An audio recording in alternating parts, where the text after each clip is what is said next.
इसी संकलन में सुरभि से कहूंगा कि सुरभि खड़े होकर के किस प्रकार से भागवत का अध्ययन किया और कैसा अध्ययन कराया जाता है और किस प्रकार से आज यहाँ आकर के कैसा प्रेम और प्रेम प्यार स्नेह पाकर के यहाँ तक पहुंची और आज अच्छी कथा बचका बनकर के अनमोल गुरुकुल से जा रही है।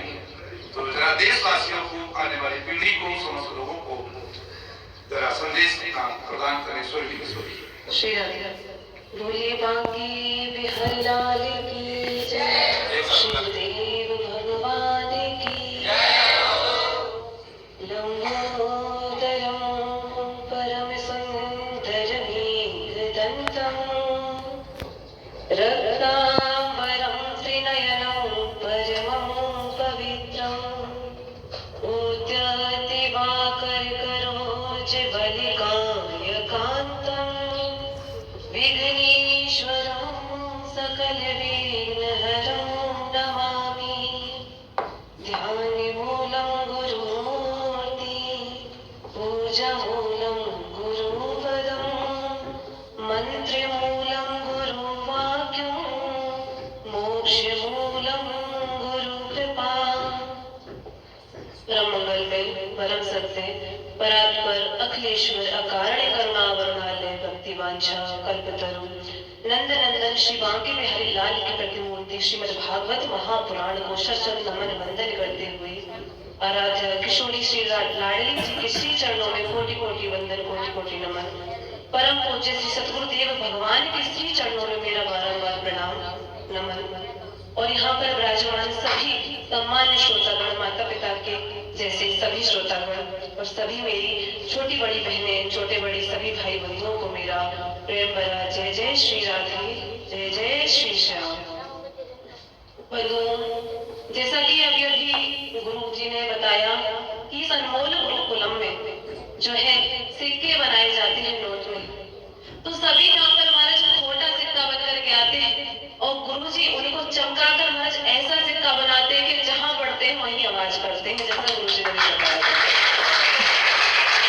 तो जिस संकल्प को धारण करके मैं गुरु जी के सानिध्य में आई थी, उस समय में शून्य थी, वो कुछ नहीं जानती थी महाराज, माइक पकड़ने में भी बहुत कांपती थी। आज गुरु जी ने मुझे पढ़ा करके, लिखा करके, अपने सानिध्य में रख करके ऐसा बनाया है कि गुरु जी के नाम लेकर के कहीं पर भागवत कथा करने जाती हूँ तो गुरु जी का नाम होता है, कहते हैं कि बहुत अच्छे गुरु शिष्य है ये, जहाँ से भी सीख करके आई।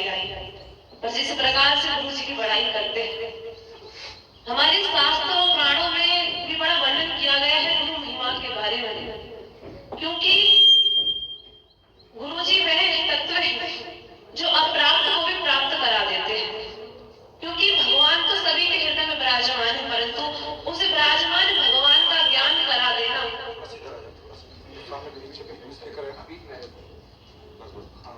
हृदय में विराजमान गुरु का ज्ञान करा देना महाराज ये गुरु जी का कार्य होता है, जो परमात्मा हमारे हृदय में विराजमान है।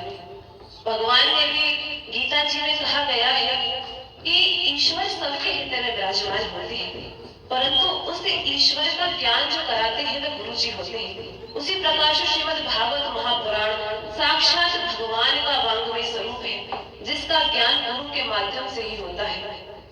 आप सभी ने भी देखी होगी गुरु महिमा, कितना भी सरल से सरल महाराज श्लोक हो, हम खूब प्रयत्न करते हैं कि हम इसे याद करके गुरु जी को श्रवण करा दे, सुना दे, परंतु जब तक वह श्लोक गुरुमुख नहीं हो जाता, गुरु जी से नहीं पढ़ लेते, हमें याद नहीं होता।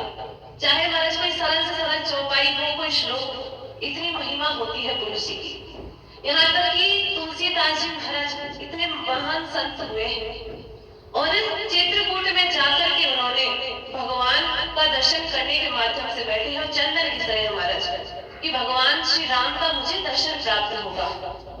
और उनके समक्ष श्री राम आए भी हैं और उनसे आकर के चंदन भी मांगा है कि आप हमें चंदन दीजिए, परंतु उन्हें ज्ञात ही नहीं है कि परमात्मा मेरे समक्ष खड़े हैं।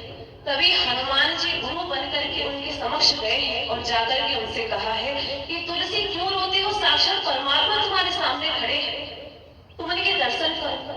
ठीक उसी प्रकार से गुरु भी हमारे जीवन में यही कार्य करते हैं, परमात्मा हमें व्याप्त है, हमारे साथ है, परंतु उनका ज्ञान कौन कराते हैं? गुरु जी। सभी संतों को, महात्माओं को गुरु की कृपा से ही परमात्मा का ध्यान होता है महाराज। तो आज गुरु जी की कृपा से ही मैं इतना ज्ञान अथाह सागर लेकर के गुरु जी से जा रही हूँ कि जिसका मैं शब्दों में वर्णन नहीं कर सकती। गुरु जी के आगे बोलने का मतलब है महाराज किसी सूर्य को दीपक दिखाना। गुरु जी के आगे इतना अथाह सागर ज्ञान है कि हम उनके सामने कुछ शब्द प्रस्तुत नहीं कर सकते। बोलिए गुरुदेव